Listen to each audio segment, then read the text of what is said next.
Sound అవ్వండి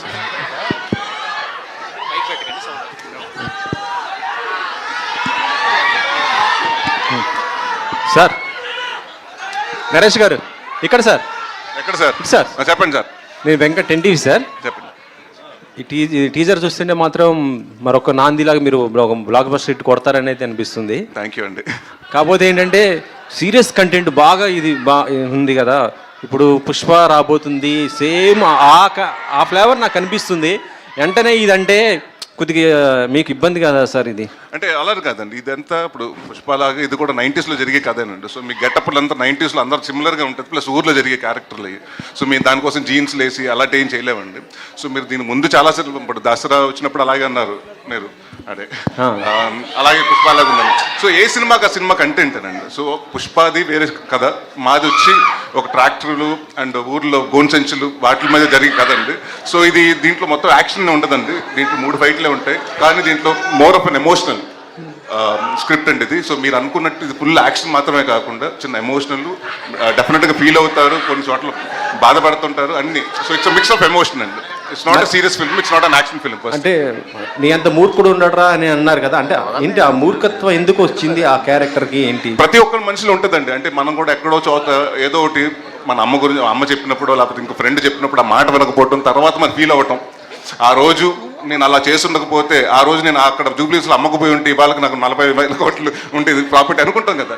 తప్పులు ఎప్పుడో చేస్తుంటాం కదా అందరూ. అలా చిన్నప్పుడు అంటే మనం ఒక పేరెంట్స్ మాట వినకపోయినా, లేకపోతే ఫ్రెండ్స్ మాట వినకపోయినా, మన వెల్ విషర్స్ మాట వినకపోయినా, నాకు తెలుసు నేను పట్టిన కుందేలకు 3 కాళ్ళు అనుకున్న వాడి గురించి కదండి ఇది. మీ రియల్ లైఫ్లో ఎప్పుడైనా జరిగిందా ఇట్లా? అంటే మీరు అనుకున్నారా? మీ రియల్ లైఫ్లో ఎప్పుడైనా ఇట్లా అనిపించిందా? అంటే డెఫినెట్గా ఉన్నాయండి, కొన్ని సందర్భాలు ఉన్నాయి. ఈ సినిమాలు ఎందుకు చేసిన సందర్భాలు కూడా ఉన్నాయి. సో ఇప్పుడు ఏ సినిమా టైటిల్ అని అడగొద్దు ప్లీజ్. సో డెఫినెట్గా ఉంటాయండి. అంటే ఆ రోజు నేను ఆ డిసిషన్ తీసుకుని నా కెరీర్ ఇంకొకలాగా ఉండేది అన్నది ఉంటుంది డెఫినెట్గా. సుబ్బు గారు ఇక్కడండి సార్. కంగ్రాచులేషన్స్ అండి. బచ్చల మళ్ళీ టీజర్ చూస్తేనే హిట్ అనే వైబ్ వచ్చింది. Thank you sir, thank you so much sir. Sir ఇది మూర్ఖుడు కాదన్నారు కదా? అవును సార్. తెలిసి చేసే మూర్ఖత్వం ఉంటుంది. అవును సార్. తెలియక చేసే మూర్ఖత్వం ఒకటి ఉంటుంది. అవును సార్.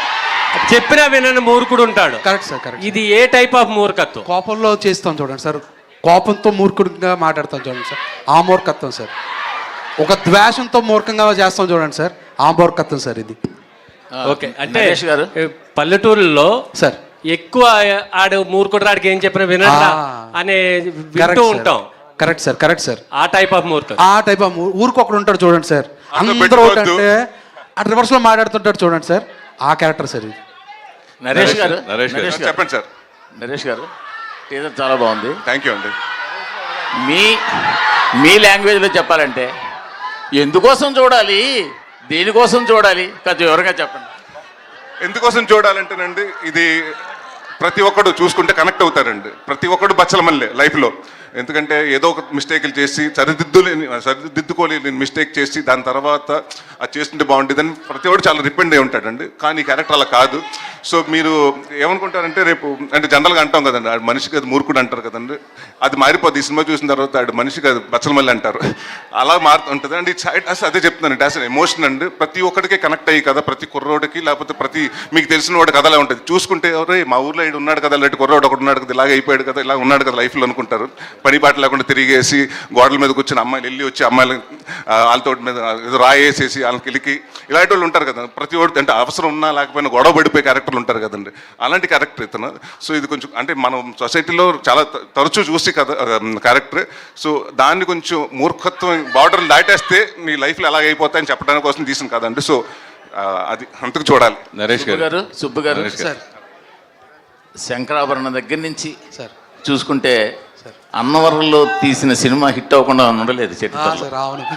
అన్నవరంలో షూట్ చేయడం అంటే అది సెంటిమెంట్. అవును సార్, అవును. అన్నవరంలో తీసిన ప్రతి ఒక్క సీన్ తీసిన సినిమా అయినా హిట్. Correct sir. సో అదే చరిత్ర మీ సినిమా కంటిన్యూ చేస్తాను అనుకుంటున్నాను. టీజర్ చాలా బాగుంది. Thank you sir, thank you sir, thank you so much sir. Naresh గారు చెప్పండి. సురేష్ గారు నమస్కారం అండి. చెప్పండి. నమస్కారం అండి. మీ నొలగ మధ్య బాగుందా, కంఫర్టబుల్గా ఉందా? ఏదండి నొలగ మధ్య బాగుందా, కంఫర్టబుల్గా ఉందా అంటే తిరిగిపోయింది. వచ్చండి మీరు కూడా సాయంత్రం కూర్చుందాం. సరే, ఎప్పుడైనా మీ కెరియర్లో అంటే నాన్నగారు చిన్నప్పుడు ఈ విలేజ్లో ఉండి నొలక మంచం మీద పడుకుని ఆయన పెరిగారు నాకు తెలిసి. సో అలా ఎప్పుడైనా నలుగురు మంచం మీద కూర్చోవడం జరిగింది, ఇదే ఫస్ట్ టైమా? ఎప్పుడు చాలాసార్లు అయిందండి, చాలాసార్లు సినిమాలు కూడా చేసాం. గమ్యం సినిమాలో మొత్తం క్యారెక్టర్ ఇక్కడ పడుకున్నట్టాడు కదండి. సో అలవాటు ఉన్నాయండి. మరీ నేను అంత బాన్ విత్ గోల్డెన్ స్పూన్ ఏం కాదులేండి. అది ఎరగొట్టారు, నలుగురు మంచం ఎరగొట్టారు మాట అయితే. ఆ, అంటే మన హైట్కి అవి సరిపోవు. సార్ డైరెక్ట్ సరే నేను చెప్పి పడుకుంటాను మీరు మళ్ళీ ఇంకొక రకంగా తీసుకోండి. సరే అసలు విషయాలు వద్దా. 60 సినిమాలు పైగా మీరు చేశారు, 60 సినిమాలు పైగా చాలా సినిమాలు చేశారు, అయితే ఎన్నో క్యారెక్టర్ చేశారు. కానీ 3 సంవత్సరాల క్రితం ఏ డేట్న మీకు ఈ కథ చెప్పారో గుర్తు పెట్టుకుని మరి ఆ డేట్ కూడా మెన్షన్ చేస్తూ ఆ రోజు విన్న కథ ఇది, అంత గొప్ప కథ అని అలా చెప్పడం అనేది నిజంగా ఆశ్చర్యంగా అనిపిస్తుంది ఇన్ని సినిమాలు చేసిన తర్వాత. సో మీ రియల్ లైఫ్లో ఇలాగ ఎన్నో సరిదిద్దుకోని తప్పులు, ఇందాక ఎమోషనల్గా డైరెక్ట్గా చాలా అద్భుతంగా మాట్లాడారు, అది రియల్గా జరిగింది. అది మీ రియల్ లైఫ్లో సరిదిద్దుకోని తప్పు మీరు ఎప్పుడు ఏమైనా చేశారా? అలా ఎప్పుడైనా మీరు బాధపడే సంఘటన ఏదైనా ఉందా? చాలా ఉన్నాయండి. చాలా సందర్భాల్లో అంటే ఎప్పుడు కొన్ని నిర్ణయాలు సరిగ్గా తీసుకోకపోవటం వల్ల చేసిన సినిమాలు ఉన్నాయండి. అది చేస్తుండకపోతే నా కెరీర్ ఇంకొక రకంగా ఉండేది అనుకున్న ఇది కూడా ఉన్నాయి. అండ్ డెఫినెట్గా చాలా ఉన్నాయి. అండ్ ఒకటి ఏంటంటే చాలాసార్లు చెప్పాను నేను, మా ఫాదర్ ఆ రోజు హాస్పిటల్లో ఉన్నారు. ఆ రోజు నాకేంటంటే దాదాపు 56 మంది ఆర్టిస్టులు ఆ షూటింగ్ చేయాల్సి వచ్చింది. ఆ ఒక్కరోజు నేను షూటింగ్ వెళ్ళకపోతే బాగుండేది అనిపించిందండి. ఇప్పటికీ అది రిగ్రెట్ ఉంటుంది. అమృత, ఈ సంవత్సరం జనవరిలో హనుమాన్ సినిమాతో బ్లాక్ బస్టర్ కొట్టారు. అలాగే ఇప్పుడు క్రిస్మస్తో ఇయర్ ఎండింగ్ అవుతుంది. సో మళ్ళీ బ్లాక్ బస్టర్ కొట్టబోతున్నారు ఈ సినిమాతో. అవును, నాకు చాలా హ్యాపీగా ఉంది. ఆబ్వియస్లీ స్టార్ట్ చేసినప్పుడు హనుమాన్తో స్టార్ట్ చేస్తున్నాను. ఇప్పుడు ఎండింగ్లో బచ్చలో మళ్ళీ అని ఒక మంచి సినిమా మళ్ళీ ఒక పెద్ద హిట్ అవ్వాలని నేను కోరుకుంటాను. సుబ్బు గారు సోలో బ్రతికే సో బెటర్ వచ్చి 3 సంవత్సరాలు అయిపోయింది. ఆ సినిమా మంచి హిట్ అయింది. కరోనా టైంలో కూడా బ్లాక్ బస్టర్ హిట్ కొట్టారు. ఎందుకు ఇన్ని సంవత్సరాలు మీరు గ్యాప్ తీసుకున్నారు? అంటే ఫస్ట్ అయితే 1 ఇయర్ అంతా మా మదర్ డిప్రెషన్ సార్, ఆ డిప్రెషన్లోనే ఉన్నాను. తర్వాత మన డైరెక్టర్ మారుతి గారు, రాజసాబ్ డైరెక్టర్ మారుతి గారు, ఆయన వల్ల నేను డిప్రెషన్ నుంచి బయటకు వచ్చాను సార్. ఆయనతో 1 ఇయర్ ట్రావెల్ పట్టి మళ్ళీ నేను మనిషి అవడానికి 2 ఇయర్స్ పట్టింది సార్. ఈ కథ రాయడానికి 1 ఇయర్ పట్టింది సార్. తర్వాత అంటే లైన్గా అప్పుడు చెప్పింది ఆ టైంలోనే చెప్పాను సార్ సార్కి కూడా, ఒక ఫుల్ ప్రెజర్ కథ అయిన తర్వాత. So worth waiting sir. నాకు ఇదేదో 3 ఇయర్స్ వేస్ట్ అయింది అనుకోవట్లేదు, కానీ నేను మనిషిగా మళ్ళీ మారడానికి, మనిషి అవ్వడానికి రీజన్ అయింది సార్ 3 ఇయర్స్. ప్లస్ ఇంత కాన్ఫిడెంట్గా మీ ముందు రావడానికి కూడా, అంటే ప్రెస్ మీట్లు లేకపోతే ఏదన్నా లాంచ్లు అంటే ఎక్కడో చిన్న తడబాటు ఉంటుంది సార్. ఏదో ధైర్యంగా ఫేస్ చేయలేం కంటెంట్ బాగోకపోతే, కానీ ఇంత కాన్ఫిడెంట్గా మిమ్మల్ని ఫేస్ చేయడానికి 3 ఇయర్స్ పట్టడం నాకు హ్యాపీగా అనిపించింది సార్. ప్రసాద్ బెహరా ప్రొడ్యూసర్ గారు అంటే ఇందాక స్పీచ్లో ఎవరు వచ్చినా తగ్గేదేలే అంటున్నారు. ఇప్పుడు పుష్ప 2 తర్వాత 2 వారాలకు సినిమా వస్తుంది. వాళ్ళు చూస్తే ఒక 600-700 లాగేటట్టు ఉన్నారు టికెట్ ప్రైస్ ఎక్కువ పెట్టి. 2 వారాల తర్వాత అంటే ఆడియన్స్ అందరూ అప్పటికే గట్టిగా స్పెండ్ చేసి ఉంటారు. 2 వారాల్లోనే మీకు మళ్ళీ ఒక 200-300 తీసుకోవడం అంత ఈజీ అంటారా, కష్టం అంటారా? ఇవాళ సినిమాలు చూస్తుంది అంతా యంగే కదండి. ఇవాళ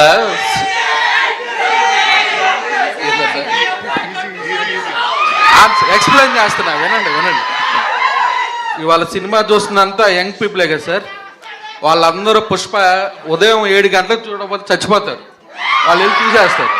మాకు 15 రోజులు గ్యాప్ ఉంది. మొన్నే దీపావళికి 3 సినిమాలు వచ్చినాయి. నైజాం ఒక సినిమా 8 కోట్లు చేసింది, ఒక సినిమా 10 కోట్లు చేసింది, ఇంకో సినిమా 5 కోట్లు చేసింది. మంచి సినిమా తీస్తే 3 సినిమాలు రిలీజ్ అయినా మన తెలుగు ఆడియన్స్ హిట్ చేస్తారు. 15 రోజుల తర్వాత గ్యాప్ వస్తున్నాం. డెఫినెట్గా పుష్పాన్ని చూస్తారు, బచ్చలు మళ్ళీ చూస్తారు. రవి గారు, హీరోలకి టెక్నీషియన్లకి కథ బార్లో చెప్పారు, థియేటర్లు కళ్ళు కాంపౌండ్లు అయిపోతాయా? కన్నీళ్ళ కాంపౌండ్లు అవుతాయి సార్, కన్నీళ్ళ కాంపౌండ్లు అవుతాయి డెఫినెట్గా. కన్నీళ్ళతోటే ఎండ్ వస్తారు సార్. సో కళ్ళు కాంపౌండ్ అవ్వదు సార్, కన్నీళ్ళ కాంపౌండ్ అవుతుంది. నిజంగా నాకు బార్లో చెప్పారా లేదండి? లేదు సార్, ఎందుకు చెప్తాం సార్ బార్లో? బార్లో కబుర్లు చెప్తాం సార్, కథలు ఎక్కడ చెప్తాం. ప్రొడ్యూసర్ సార్, ఇండస్ట్రీలో పెద్ద అందరూ ఏమంటారంటే, తీస్తే చిన్న సినిమా తీయాలి, లేదంటే పెద్ద స్టార్లతో సినిమా తీయాలి, మిడిల్ రేంజ్ సినిమాలు ఆడవు, వాళ్ళకి చాలా రిస్క్లు ఉంటాయని చెప్తుంటారు. కానీ మీరు మిడిల్ రేంజ్ సినిమాలు తీసి హిట్లు కొట్టారు మీరు. అవునండి. ఆ సీక్రెట్ ఏంటి సార్? కథలే సార్. బచ్చల మల్లి అనేది ఒక డిఫరెంట్ కథ. ఒక చిన్న తెలుగు మాస్టర్ వెళ్ళి ఒక సొసైటీని ఎలా చేసుకుని ఒక హానెస్ట్ కథ చెప్పాము. సామజర్గం అనేది ఒక కొత్త పాయింట్తో ఎంటర్టైన్మెంట్, భైరవకోన్ అనేది ఊరంతా దెయ్యాలు, ఒక మనిషి వెళ్తే ఏంటనేది ఇంటర్వ్యూలు, అలా కొత్త కథలు. ఇది మళ్ళీ ఒక కొత్త కథ.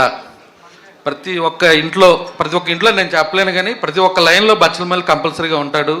ప్రతి ఒక్క ఇంట్లో వాళ్ళు ఎమోషన్ని చూస్తారు, ఏడుస్తారు, నవ్వుతారు. ఇలా ఉండకూడదు అనుకుంటారు. ప్రతి ఒక్కళ్ళు ఓన్ చేసుకునే కదే బచ్చలమల్లి. నరేష్ గారు హాయ్ అండి. ఈ క్యారెక్టర్ చాలా టిపికల్ క్యారెక్టర్, ఇది చాలా డిఫరెంట్ క్యారెక్టర్. ఆయన చూసి రాసుకున్న క్యారెక్టర్ అండ్ ఒరిజినల్గా కూడా మచ్చలమల్లి ఉన్నాడు. అవునండి, కలిసాను నేను అతను కూడా. మీరు కలిసారు కూడా. సో ఈ క్యారెక్టర్లకు వెళ్ళడానికి కానీ ఇది లోపలికి వెళ్ళడానికి టైం పట్టిందా మీకు, లేదంటే అతన్ని స్టడీ చేశాక కొంచెం? లేదు బిహేవియర్ ఇంపార్టెంట్ కదా ఈ క్యారెక్టర్కి. లేదండి, అంటే నేను అతను బచ్చలమల్లి అన్న ఒక కరెక్టర్ ఉందని తెలుసు, దాన్ని ఇన్స్పిరేషన్ తీసుకుని అతను చేసిన అంటే ఇన్సిడెంట్స్ ఏంటి ఆ లైఫ్లో అతను చేసుకున్న ఎన్ని నన్ను ఒక కథగా చెప్పారండి. సో నేను అనుకున్నప్పుడు ఆయన ఏమనుకున్నారంటే నాకు ఇలా కావాలంటే ఇలా బాడీ లాంగ్వేజ్ అని ఉండాలి, ఇలా ఉండాలి, నాకు లూజ్ బాడీ లాంగ్వేజ్ ఉండాలి, ఈ సినిమాకి హీరో స్టిఫ్గా ఉండకూడదు, కొడితే అలా అది కాదండి, చాలా లూజ్గా ఉండాలి, ప్రతి వాడు అంటే చూడగానే ఇరిటేషన్ వచ్చేయాలి జనాలకి, అలాంటి క్యారెక్టర్ ఉండాలని. దాని తర్వాత అతను అక్కడ షూటింగ్ వెళ్ళిన ప్రాసెస్లో కలిశానండి. అతను చూస్తే షాక్ ఏంటంటే అతను ఇంతే ఉన్నాడు. అంటే నేనేదో ఊహించుకున్నాను బచ్చలమల్లి అంటే ఉంటాడు, పెద్ద కండలు వేసుకుని ఉంటాడు అనుకుంటే చాలా సింపుల్గా చిన్న కళ్ళజోడు పెట్టుకుని వచ్చి అతను కలిశానండి. సో డెఫినెట్గా వాట్ ఎవర్ డైరెక్టర్ ఇన్పుట్ అనండి అన్ని మొత్తం ఆయన క్లియర్గా A to Z నుంచి నా కోసం నాతో కానివ్వండి, లేకపోతే ప్రసాద్ గారితో కానివ్వండి, హరితేజ గారితో కానివ్వండి, ఆయన క్లారిటీగా అందరికీ కథ చెప్పాడు. ఫస్ట్ వచ్చి కథ చెప్పి ఆ కథలోనే మమ్మల్ని అంటే క్యారెక్టర్స్లా బిహేవ్ చేయించాడు. కానీ ఇది ఎక్కడ హీరోలా ఉండడు. మీరు ఈ సినిమా చూస్తే నేను హీరో కాదండి, క్యారెక్టరే. తను ఎలా ఫీల్ అయ్యాడు అంటే తను కలిసానన్నారు కదా బచ్చలమల్లి, వచ్చినప్పుడు ఏమన్నాడు? కాల్ రేట్ తీసుకుని అందరితో ఇదే నాకదే తీస్తున్నారు వీళ్ళు, నేనే పర్మిషన్ ఇచ్చాను అన్నాడు. ఓకే రా బాబు, టైటిల్ కూడా పెట్టేశారు. అవునండి, బట్ ఆయన NOC కూడా ఇచ్చారు. అంటే చాలా హానెస్ట్గా ఇన్నోసెంట్గా ఉంటుంది. బట్ ఇప్పటికే ఆ పొగరు ఉంది, ఇది బలుపు ఉంది. ఇంకా సుబ్బు గారు సార్ ఈ సినిమాకి సంబంధించి అందరూ క్లైమాక్స్ గురించి ఎక్కువ చెప్తున్నారు, మీ టీం కానీ బయట కానీ. సో ఎమోషనల్గా ఉండబోతుందని, ఎలా ఉండబోతుంది సినిమానే కదండి మొత్తం కథ. అంటే అందరికి ఏంటంటే తెలియకుండా ఫస్ట్ నుంచి ఇది యాక్షన్ సినిమా. బచ్చలమల్లి అంటే ఏదో యాక్షన్ సినిమా అనుకుంటున్నారు. అంటే ఫైట్లు ఉండవు, 3 ఫైట్లు ఉంటాయి. ఇట్స్ మోర్ ఆఫ్ అంటే నవ్వుతాం, కామెడీ అంటే ఫుల్గా ఉంటుందని కదండి. ఎవ్రీథింగ్ మిక్స్చర్ ఆఫ్ లైఫ్ లాగా అన్ని ఎమోషన్స్ ఉంటాయి. సో ఏడుపు అన్నది కూడా ఒక ఎమోషన్ అండి, మొత్తం సినిమా అంతా ఏడుపు ఉండదు. సో క్లైమాక్స్ అంటే ఎలా ఉండబోతుంది, అది ఎక్కువ చెప్తున్నారా అసలు క్లైమాక్స్ గురించి టీం కానీ మీరు? అంటే టూ ఎర్లీ రాజేష్ గారు ఇప్పుడే చెప్పాను. బట్ మా టీం నుంచి మీకు చెప్పారా? రాజేష్ దండ గారే చెప్పారు. నేను చెప్పారా? ఇది ఇంకా మంచి జోక్. ఎందుకు లేదు చెప్పండి. అంటే ఎలా ఉండవు ఇది మా సిబ్బందికి ఇంకా 15 రోజులు ఉంది. డెఫినెట్గా 19వ తారీఖు నైట్ ప్రీమియర్ లేస్తాను. ఆ రోజు ప్రెస్ మీట్లో చెప్తా 19వ తారీఖు మార్నింగ్. రాజేష్ బ్రో క్లైమాక్స్ అదిరిపోద్ది, నెక్స్ట్ లెవెల్లో ఉంటుంది, అసలు ఊహించినట్టు ఉంటుంది. ఇవన్నీ పక్క తీస్తే కన్విన్సింగ్గా ఉంటుంది. ఓకే రాజేష్ గారు కన్వీనియంట్గా ఉండదు, కన్విన్సింగ్గా ఉంటుంది. రాజేష్ గారు అండ్ మీరు ఈ సినిమాతో పాటు మజాకా కూడా సంక్రాంతికి అనౌన్స్ చేశారు. బట్ ఇప్పుడు సిచ్యువేషన్ చూస్తే వచ్చేటట్లేదు ఆ సినిమా. సో ఎప్పుడు ప్లాన్ చేస్తున్నారు, ఎప్పుడు ఉండొచ్చు ఆ సినిమా కూడా? ఇంకా సంక్రాంతికి రావాలా వద్దన్నది ఇంకా తెలీదు. 12 రోజులు టాకీ ఉంది. అనుకున్నట్టు అయిపోతే జనవరి 14 రిలీజ్ ప్లాన్ లోనే ఉంది. ప్రసాద్ బెహ్రా రాజేష్ దండ గారు ఒక నిమిషం. ప్రసాద్ అయితే గ్లిమ్స్ ప్రసాద్ బెహ్రా సినిమా గ్లిమ్స్ పెళ్లివారం మండితో యూట్యూబ్ని షేక్ చేశారు, కమిటీ కుర్రాళ్ళతో థియేటర్స్ని షేక్ చేశారు అయ్యా, అండ్ బచ్చలమల్లితో అదే రేంజ్లో యూత్ని అండ్ ఫ్యామిలీ ఆడియన్స్ని ఎంటర్టైన్ చేయబోతున్నారా, లేదంటే ఇందులో ఎలా ఉండబోతుందని? ఫస్ట్ మీరు నన్ను యూత్ అన్నారా, థ్యాంక్స్ అండి దానికి. నాతో పాటు ఇంకా ఇంకొక అతను ఉన్నారు వైవ హర్ష అని. సో కామెడీ కూడా బాగానే ఉంటుంది సార్. సో రాజేష్ దండ గారు ఇక్కడ సార్, ప్రసాద్ గారు అంటే గ్లిమ్స్ లో మీరు యాక్చువల్గా భగవద్గీత ఇక్కడ అయ్యా మీ క్రేజ్ చూస్తుంటే ఇప్పుడు ఫ్యాన్స్ ఆ కేకలు వింటుంటే మీకు ఒక స్టార్ హీరోకి వచ్చిన క్రేజ్ లాగా అనిపిస్తుంది. అయ్యా ఎలా ఫీల్ అవుతున్నారు? ఒకవేళ ఎవరైనా కథ తీసుకొచ్చి ప్రసాద్ హీరోగా చేస్తావా అంటే చేస్తారా? సార్ నేను పుల్ ఆఫ్ చేయగలను, నా స్టోరీ అంటే చేస్తాను సార్. ప్రస్తుతం జరుగుతుంది సార్. ఓ అవుతుందా? అవుతుంది సార్, అవుతుంది. ఓహో అంటే సార్ అంటే ఎప్పుడు సెట్స్ మీస్కి రావచ్చు సార్? చెప్తాను సార్, అప్పుడే కాదు. ఎందుకు మీరు జర్నలిస్టులు అయ్యా అయ్యా అంటున్నారు? అంటే పెద్దవారు కదండి, మైక్ తీసిన తర్వాత వేరే అమ్మా. అమృత హాయ్. సో హనుమాన్లో పూలమ్మే పిల్ల అని ఒకటి చేశారు కదా, ఇందులో ఏమైనా మంచాలు అమ్మే కాన్సెప్ట్ ఉందా?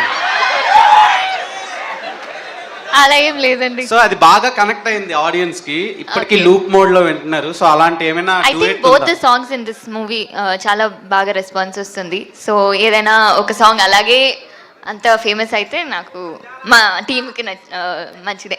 Looking elegant. Thank you Naresh garu, thank you for this question. Naresh garu ఇక్కడ. సో అంటే మీరు ఇందాక మాట్లాడుతూ కంటెంట్ ఉన్న మూవీసే సెలెక్ట్ చేసుకుంటాను అంటున్నారు కదా. సో ఒక్కోసారి మనం సెలెక్ట్ చేసుకున్న మూవీస్ ఆడియన్స్కి వెళ్తాయా లేదా అని కూడా మనం చెప్పలేము. అలాగే ఎప్పుడూ కూడా నరేష్ గారు ఆ రగ్గడ్ లుక్లోనే కనిపిస్తుంది. అంటే ఈ మూవీలో చాలా బాగున్నారు, ఆ బచ్చల మళ్ళీ కూడా కరెక్ట్గా సెట్ అయ్యారు.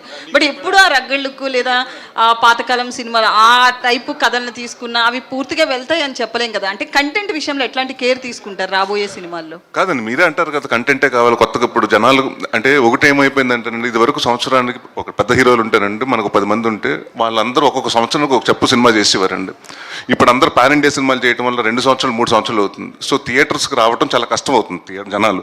సో ఆడియన్స్ అలాంటి కోరుకుంటారండి. మన మలయాళం సినిమాలు చూసినప్పుడు ఇలాంటి సినిమాలు తెలుగులో ఎందుకు చేయట్లేదు అని మాట్లాడుకుంటున్నాం కదండి. సో అలాగే మేము కూడా ఇండస్ట్రీలో ఉన్నప్పుడు సో కొత్తగా చేయాలి, అందుకుని మరీ ఎక్స్ట్రాడినరీగా రిస్కులు చేయకూడదు. అంటే నేను చేసిన ఎక్స్పెరిమెంట్లు ఉన్నాయండి, ఇప్పుడు లడ్డు బాబు ఇలాంటి సినిమాలు ఎక్స్పెరిమెంట్లు అలాంటివి చేయకూడదండి. సో కంటెంట్ అంటే ఏదో ఒకటి మనం చెప్పటం, దానివల్ల వాళ్ళకి నేర్పించడమో లేకపోతే ఇప్పుడు వరకు తెలియంది ఇప్పుడు వరకు ఆ జానర్ ఎవరు ఎక్స్ప్లోర్ చేయలేదు అది చేస్తే ఆడియన్స్ కొత్తగా ఉంటుంది. సో వాళ్ళకి రావడానికి థియేటర్కి రావడానికి ఇంట్రెస్ట్ ఉంటుందండి. అండ్ కామెడీ ఎప్పుడు మీకు తెలుసు, ఎవరు నవ్వు నాకు ఇష్టం ఉంటుందని చెప్పరు.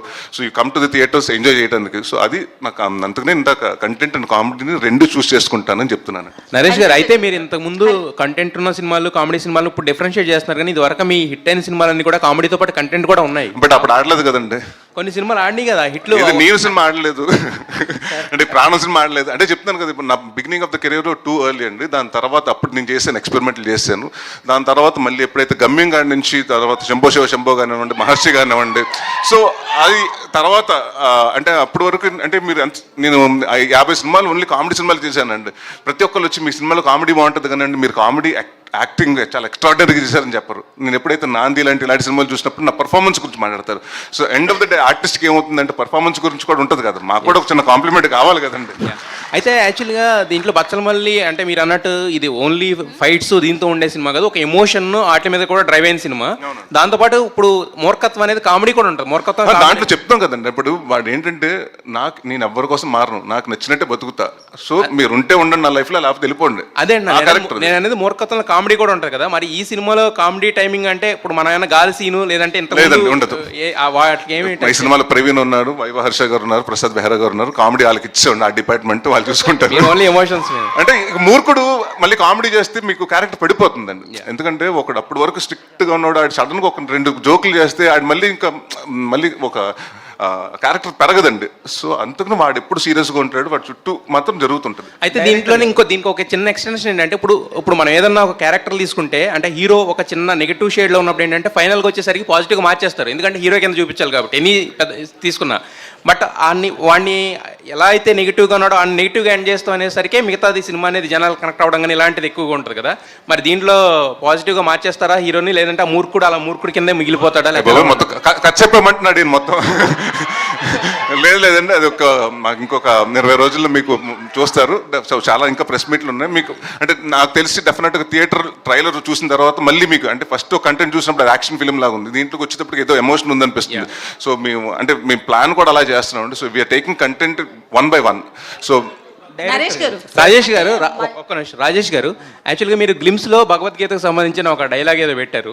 అయితే మీకు చాలా బెదిరింపులు వచ్చినాయి అని, ఆ డైలాగ్ తీస్తేనే కానీ సినిమా రిలీజ్ అవనేమో అని హిందూ సంఘాల నుంచి వీటి నుంచి బెదిరింపులు వచ్చినాయి అని అవి అన్నారు కదా. మరి ఆ ఇష్యూ షార్ట్ అయిందా లేకపోతే ఏంటి, ఎలా జరుగుతుంది? నేను చెప్తాను సార్. అది ఎవరైతే కమెంట్ చేశారో, ఎవరైతే అదంతా బ్యాడ్ వర్డ్స్ వాడారు సార్, చాలా దారుణంగా వాడారు. ట్విట్టర్లో కావచ్చు, కామెంట్స్లో కూడా చాలా దారుణంగా మాట్లాడారు. వాళ్ళందరూ బచ్చలమల్లే సార్, వాళ్ళందరూ బచ్చలమల్లే. ఎందుకంటే బచ్చలమల్లి ఎలాగైతే భగవద్గీత ప్లే అవుతుంటే వినరానే పెడితే వినకుండా కట్ చేశాడు సార్. నేను ఒక మంచి పాయింట్ చెప్పడం కోసమే నేను పెట్టా, అది ఉంది తర్వాత అన్నది అది కూడా వినకుండా ఇప్పుడే కట్ చేశారు సార్ వాళ్ళు కూడా. సో వాళ్ళ సినిమా చూసిన తర్వాత వాళ్ళే నాకు మళ్ళీ రీట్వీట్ చేస్తారు sir, sorry brother issue short అయింది సార్. అది ఎందుకంటే నేను హిందూ సార్, నేను సనాతన ధర్మం అంటే నాకు ఇష్టం, నా నా నా కల్చర్ అంటే నాకు ఇష్టం. నేను పవన్ కళ్యాణ్ గారికి పెద్ద ఫ్యాన్ సార్. ఆయనే సనాతన ధర్మం గురించి అంత గొప్పగా చెప్తున్నప్పుడు నేను ఆయన ఫ్యాన్ సార్. ఆయన ఎంత నేను ఆయనే దేవుడు అనుకుంటాను నేను. సో ఆయన చెప్తున్నప్పుడు నేను విన్నా సార్. నేను హిందూ సార్. నేను ఆయన సార్ మూర్తి గారు అంటూ అన్నవరం టెంపుల్లో నేను ఇష్టమైగా సార్ పెట్టుకుంటాను. నేను తిరుపతి వెళ్ళాను సార్. తిరుపతి వెళ్ళి దర్శనం చేసుకుంటా. నేను పక్కా హిందూ సార్, వాళ్ళు కాదు నన్ను ఆ కమెంట్ చేసిన వాళ్ళు. ఎందుకంటే నేను చాలా రెస్పెక్ట్ ఇస్తాను సార్ నా ధర్మానికి, నా దేవుళ్ళకి, నా విధానాలకి, నా పద్ధతులకు నేను రెస్పెక్ట్ ఇస్తాను sir. I am proud to say I'm Hindu sir. Rajesh garu sir ఏంటి మీరు బాగా పెద్ద ప్రొడ్యూసర్ అయిపోయి అనేసుకుంటున్నారు ఆల్రెడీ. నేను చిన్న సినిమాలు తీసే చిన్న ప్రొడ్యూసర్ సార్. మీరు యాక్చువల్గా అనిల్ శంకర్ గారితో కలిసి స్టార్ట్ చేశారు. మరి పాపం ఇప్పుడు ఆయన వదిలేసేసి మీరు ఇండిపెండెంట్గానే చక్కచక్క 3 సినిమాలు ప్లాన్లో పెట్టేశారు. అంటే ఆ చెయ్యి వదిలేశారా? నెక్స్ట్ మజాకాలో అనిల్ శంకర్ గారు ఉన్నారు సార్. అంటే కొన్ని కథలు అనిల్ గారికి కనెక్ట్ అవ్వవు. అంటే అనిల్ గారికి కామెడీ కావాలి, ఓన్లీ కామెడీ కావాలి. ఇప్పుడు నాంది ఉంది, అనిల్ గారికి నచ్చదు. మరి భైరవన్ కూడా చేశారు కానీ భైరవన్ ఎంటర్టైన్మెంట్ ఉంటుంది కదా, అందుకేనా నరేష్ గారిని ఎంటర్టైన్మెంట్ లో చూడటం ఇష్టం అనిల్ గారు. అంతే, అదే రీజన్. అంతేనా? అంతేగాని చెయ్యి వదిలేదు ఇంకా. మళ్ళీ ఉంటాయి సార్, అనౌన్స్మెంట్ లో వస్తాయి మైసూర్ కాంబినేషన్. హరితేజ గారు, హరితేజ హాయ్ అండి. హలో. బిగ్ బాస్ 2 సార్లు వెళ్ళారు. ఇక్కడ కూడా యాక్టింగ్ అండ్ యాంకరింగ్ 2 కూడా చేస్తారు. మీ లక్కీ నెంబర్ 2. మీరు చెప్తుంటే ఇప్పుడు ఆలోచిస్తుంటే 2 అని అనిపిస్తుందండి. All the even numbers basically 2, 4, 6 అలా వెళ్తుంది. హరితేజ గారు అంటే ఎక్కువగా కామెడీ మాకు ఎక్కువ యాక్సెప్ట్ చేస్తాం. బట్ ఇందులో నరేష్ గారు అంటే కామెడీ ఎక్కడ ఉండదు, డిఫరెంట్ రోల్లో చూస్తున్నారు అంటారు. ఏంటి ఆ డిఫరెంట్ రోల్ ఒకసారి కొంచెం బేసిక్గా నేను ఎప్పుడు అనుకుంటూ ఉంటానండి, ఒక్క సినిమాలో కామెడీ హిట్ అయింది, ఎస్ భగవంతుడి దయ, వెల్ అండ్ గుడ్, మీరు అందరు ఆదరించారు. కానీ అదొక్కటే నా బలం కాదు, నా బలం ఇంకా చాలా విషయాల్లో ఉంది. అది బయటికి తీసుకొచ్చే డైరెక్టర్ ఎవరన్నా రాస్తే అంటే emotion anything, because I am a performer, I love to perform. So నాకు ఆ స్కోప్ ఉంటే బాగుంటుంది అని నేను చాలా మేనిఫెస్ట్ చేశానండి every day. I don't know, ఆ మేనిఫెస్టేషన్ డైరెక్ట్గా సుబ్బు గారి దగ్గరికి వెళ్ళి ఆయన చెవిలో పడిందేమో, నాకు ఈ పాత్ర ఇలా వచ్చింది. సో ఎంత కుదిరితే అంత విశ్వరూపం చూపించవచ్చు అనేలాంటి ఒక అద్భుతమైన ఇమోషనల్ క్యారెక్టర్. అండ్ నేను అన్ని రకాల క్యారెక్టర్లని పోషించగలనన్న విషయం అందరికీ తెలియాలి అన్న నా ఒక ఆశ ఈ సినిమాతో తీరబోతుంది అన్నది నా ఆనందం. నరేష్ గారిని చిన్నానా అన్నారు కదా మీరు, సో ఆయన ఏం చిన్నాను ఏంటి, నా రోల్ ఏంటి అని అనిపించలేదా డైరెక్టర్ చెప్పినప్పుడు? నరేట్ అక్కడ మంచి అద్భుతమైన ట్విస్ట్ ఉందండి. ట్విస్ట్ అంటే ఒక క్యూట్ ట్విస్ట్ ఉంది. ఆయన నాకు చిన్నాన్నే కానీ నిజంగా చిన్నాన్న అలా ఉండదు క్యారెక్టర్. ఇంకా వయసులో చిన్న ఆయనే, కానీ నేను అలా ప్రేమగా పిలుస్తూ ఉంటాను, వరసలో అలా పిలుస్తూ ఉంటాను అనమాట. బాగుంటుంది మా ఇద్దరి కాంబినేషన్, చాలా క్యూట్గా ఉంటుంది. ఇంతకన్నా ఎక్కువ చెప్తే మళ్ళీ తిడతారండి, కాబట్టి మీరు 20th చూడండి అదేంటో. నరేష్ గారు, అంటే మీ నుంచి వచ్చిన మల్టీ స్టారర్ సినిమాలన్నీ కూడా సూపర్ హిట్ కదా, మళ్ళీ ఎవరితో అయినా జత కట్టి రాబోతున్నారు? అంటే ఇప్పటివరకు నన్ను ఎవరు అప్రోచ్ అవ్వలేదండి. డెఫినెట్గా అప్రోచ్ అయితే మంచి క్యారెక్టర్ ఉంటే డెఫినెట్గా చేస్తానండి. అండ్ ఆల్వేస్ అంటే గేమ్ ఫర్ మల్టీ స్టార్ మీరు ఫస్ట్ నుంచి చూసుకుంటే. సో నాకు కూడా చేయాలని, చాలామంది యాక్టర్స్ తోటి ఇంకా చేయలేదు నేను, అందరితో అవకాశం దొరికితే ప్రతి ఒక్కరితో చేయాలండి. నరేష్ గారు చెప్పండి సార్. తెలుగులో ఒక సామెత ఉంది, కాళ్ళు అదే మర్చిపోయారు సామెత, కార్లు ఓల్డ్ అవుతాయా సార్? కాదా, కాపురం చేసే కళ కాళ్ళు దొక్కినప్పుడే తెలుస్తుంది అంటారు. అలాగే సినిమా హిట్ అవుతుందా లేదా అనేది గ్లిమ్స్ చూసినప్పుడు కానీ, మీరు ఇందాక ట్రాక్టర్ మీద వచ్చినప్పుడు కానీ, ఇప్పుడు టీజర్ చూసినప్పుడు కానీ తెలిసిపోతుంది. టీజర్ అయితే ఎక్సలెంట్గా ఉంది. థ్యాంక్ యూ అండి సార్. సినిమా బ్లాక్ బస్టర్ అని చెప్పడానికి ఇదే నిదర్శనం. మీ ప్రమోషన్ కూడా చాలా ఇన్నోవేటివ్ ఉంది బ్రదర్. Thank you. ఎంతకంటే ఎక్కువ చెప్పలేను. సినిమా అయితే బ్లాక్ బస్టర్ అవ్వాలని కోరుకున్నాను సార్. Thank you. అండ్ ఇంకొకటి ఏంటంటేనండి, నాకు నాంది సినిమా హిట్ అయిన తర్వాత ఎక్కువ ఫస్ట్ ఫోన్లు వచ్చినాయన్నీ మీరే, మీ ప్రెస్ వాళ్ళే, ప్రసాద్ మల్టీప్లెక్స్ ఐమాక్స్ నుంచి ఫోన్ చేసి ప్రతి ఒక్కరండి 11:30 కాడి నుంచి అంటే ఇంటర్వల్కి 5 నుంచి ఫోన్లు వచ్చినాయి. So I'm expecting the same phone calls for this film also on 20th December. All the best sir. Director గారు సార్, ఇప్పుడు ఒక మూర్ఖుడి కథ అని చెప్పారు సార్. ఒక మూర్ఖుడి వల్ల అడ్వాంటేజెస్ కన్నా డిసడ్వాంటేజెస్ ఎక్కువ ఉంటాయి కదా సార్. అంటే దీనివల్ల ఏదైనా స్టోరీ వల్ల యూస్ఫుల్ మెసేజ్ ఏమైనా ఉండబోతుంది అనేసి అనుకోవచ్చా? ఎక్స్పీరియన్స్ ఉంటుంది సార్, మెసేజ్ లాగా ఏముండదు. అతని ఎక్స్పీరియన్సెస్ అతని లైఫ్లో జరిగినవే ఉంటాయి తప్ప క్లాస్ పీకినట్టుగా ఇలా మారండి అలా ఉండండి అదేం ఉండదు సార్. నరేష్ గారు Okay. సార్ డైరెక్టర్ గారు చివరి యాక్చువల్గా, ప్రశ్న సార్. అంటే ఏ మనిషి అయినా అంటే ఒక మనిషి పుట్టుకతో మంచివాడా చెడ్డవాడా అనేది మనం చెప్పలేం సార్. అంటే పరిస్థితులు అనేవి అతన్ని ప్రేరేపిస్తుంటాయి. అంటే పరిస్థితులను బట్టే మనిషి మంచి చెడు వైపు వెళ్తారు కదా. ఆ పాయింట్ ఆఫ్ వ్యూలో ఈ కథలో మీరు ఏం చెప్పబోతున్నారు అంటే ఎగ్జాక్ట్గా మీరు చెప్పిందే సార్. పరిస్థితులు కలిగినప్పుడు బార్డర్ దాటొద్దని సార్. మూర్ఖత్వం ఉంటుంది, ప్రతి ఒక్కళ్ళలో ఉంటుంది, బట్ బార్డర్ దాటొద్దు. పరిస్థితులు ఏమైనా కావచ్చు కానీ బార్డర్ దాటకండి అని చెప్పడం సార్. ఇంకోటి సార్, పోస్టర్లో చూసినప్పుడు 3 పోస్టర్లు మెయిన్ ఆ చూపులు అవి చూస్తే ఒక బ్రహ్మ విష్ణు మహేశ్వర్ లాగా, అంటే ఈ క్యారెక్టర్లో ఆ 3 యాంగిల్స్ ఏమన్నా ఉంటాయి? అలా ఏమి ఉండదు సార్. సార్ ఇది 95 నుంచి 2005లో జరిగి కదండి. సో 3 క్యారెక్టర్ అదే వేరియేషన్స్ అంతేగాని బ్రహ్మ విష్ణు మహేశ్వర్ కాదండి అది. సో బట్ ఆ డిఫరెన్స్ చూపించడానికి, ఆ ఏజ్ డిఫరెన్స్ చూపించడానికి అది దానివల్ల ప్రయత్నం చేస్తామండి. అది all the best. Thank you. Naresh గారు సార్ చెప్పండి సార్ ఇది చివరి ప్రశ్న. Thank you. చెప్పండి సార్. సో మీరు ఒక యాక్టర్గా మిమ్మల్ని మీరు ఎక్స్ప్లోర్ చేసుకోవడానికి ట్రై చేస్తున్నా అని చెప్పేసి మీరే అన్నారు. అవునండి. But current generation as of now ఇప్పుడు కామెడీ సినిమాలు ఎక్కువ మిస్ అవుతున్నారు జనాలు. అవునండి. ఫ్యామిలీ మొత్తం చూసి ఆనందించే కామెడీ సినిమాలు అనేవి తగ్గిపోయినాయి అసలు. చాలా వరకు నా నెక్స్ట్ 2 సినిమాలు కామెడీ సినిమాలేనండి. ఓకే. నెక్స్ట్ ఇయర్ 2 సినిమాలు కామెడీ చేస్తున్నాను. అండ్ 2026లో సుడిగాడు 2 ఉంటుంది. Sudigadu. Thank you everyone. Thank you. Thank you so much, Naresh Garu, and thank you, Amrita. Thank you everybody for coming for this grand launch. And don't forget, December 20వ తారీఖు మా బచ్చలి